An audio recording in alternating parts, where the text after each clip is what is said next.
এই আছে খাবার।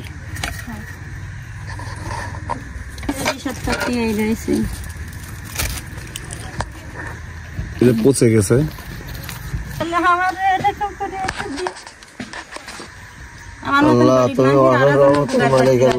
এই আছে ঘর, এই ঘরে ওনাদের বসবাস। দেশ এবং দেশের বাইরে থেকে দেখছেন সবার প্রতি জানাই ভালোবাসা, আসসালামু আলাইকুম। আমরা আজকে এমন একটা বাড়ি আসছি যে বাড়িটা দেখে আপনারা সবাই বিচলিত হবেন, হতবাক হবেন যে মানুষ কতটা অসহায় হলে এমন ঘরে বসবাস করে। কি করেন আপনি? আমি কোনো কিছু করিনি। আপনাদের সংসার চালাই কে? মানুষ কাছে যায় ভিক্ষা করি এইটাই খায়। হাঁটতে চলতে পারেন? কোন রকম আস্তে আস্তে হাঁটি। ব্যথা এসব ব্যথা। আপনাদের ঘর কই? এটাই ঘর। রাত্রে থাকেন কোথায়? এইখানে থাকি, বৃষ্টি বাদল হলে ওই মানুষের বারান্দায় যেই থাকি। রাত্রে এর ভিতরেই থাকেন? হ্যাঁ। যে এই কাগজ সাপোকা আসে না? আসলে আর কি সাপোকা আসলে যদি আমি মেরি ফেলাতে কিছু করার নেই। হ্যাঁ, যে খেতা টেতা রয়েছে এগুলো বিছাই দেন? হ্যাঁ, এইগুলা বিছাই দিই, কাপড় চোপড় এর মশারির পর্দা টাঙাই দিই, এই বালি টাঙাই দিই, মশারির পর্দা দিই, ওই বেড়ার গাটা দিই আটকেই তাই থাকি। আর কি করি রাত্রে বিছানা, রান্নাঘর এবং ঘর একসঙ্গে না? একসঙ্গে।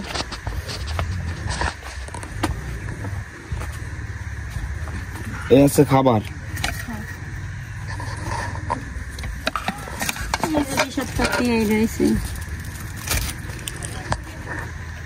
পচে গেছে। এই আছে তরকারি।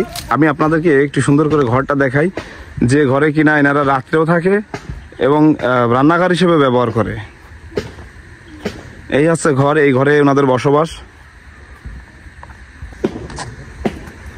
এটা হচ্ছে ঘর। অ্যাকচুয়ালি পুকুরের ভিতরেই এই হচ্ছে ঘর। এটা চুলা? ওখানে রান্না করে আর এখানে থাকি। মানুষের অসহায়ত্ব আমাকে বোকা বানিয়ে দিচ্ছে, আসলে সহ্য করার মতো না। অনেকের যে ছাগল, গ্রামে যে ছাগলের ঘর এর থেকে অনেক সুন্দর। ছাগলও এতটা বাজে ঘরে থাকে না। আমি হতবাক হয়ে যাচ্ছি যে আমি আসলে কখনো দেখিনি এতটা নর্মাল ঘরে মানুষজন থাকে, রাত্রে থাকে বা দিনের বেলা থাকে। এবার একটি ঘর যে ঘরের ভিতরে রান্না হয় এবং রাত থাকা হয়। বাথরুম এক কোনায় নিয়ে নিলেই তো হয়ে যেত, সব হয়ে যেত একসাথে। বিরাট ঘর তো বাইরে চলে যায়, ওটা ফ্ল্যাট হয়ে যেত, বাইরে চলে যায়। আপনার বয়স কত কাকা? এই 65 বছর। 65 বছর বয়স। কাকিকে নিয়ে ভিক্ষা শিক্ষা করে গ্রামের থেকে টাকা তুলে যা হয় তাই দিয়েই মোটামুটি ভাবে সংসার চলে যাচ্ছে। আসলে এভাবেই জীবন চলে যাবে। আপনারা দোয়া করতে থাকবেন যেন এর থেকে পরিত্রাণ পেয়ে ভালো কোনো কিছু হয়।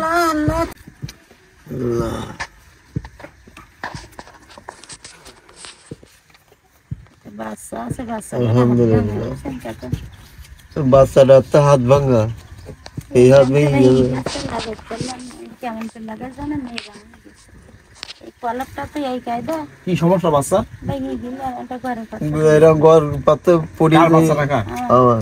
খেলা করতে গেছে? ছোট থাকতে ভেঙে 4-5 বছর। আল্লাহর কাছে দোয়া করি আমার কাকা যেন সবার উপকার করতে, সবার জন্য অনুদান দিতে পারে। আল্লাহ তুমি দয়ার মালিক, তুমি সারা জাহানের মালিক। খোদা 4 বছর পড়ি রয়েছি, খোদা কেউ দেখে না। এই না খাইয়ে ভিক্ষা করি, সেই দিন থেকেই বেড়াই। আল্লাহ কাকার শরীর জ্ঞাতরে ভালো রেখে যেন 5 ওয়াক্ত নামাজ পড়ি, আর কাকার জন্য যেন দোয়া করতে পারি, এইটুকু কামনা করি। আল্লাহ তোমার কাছে কামনা করি। আর যদি আমার একটা সন্তান থাকতো আমার কাকার মতন, তাহলে আমার এরকম করে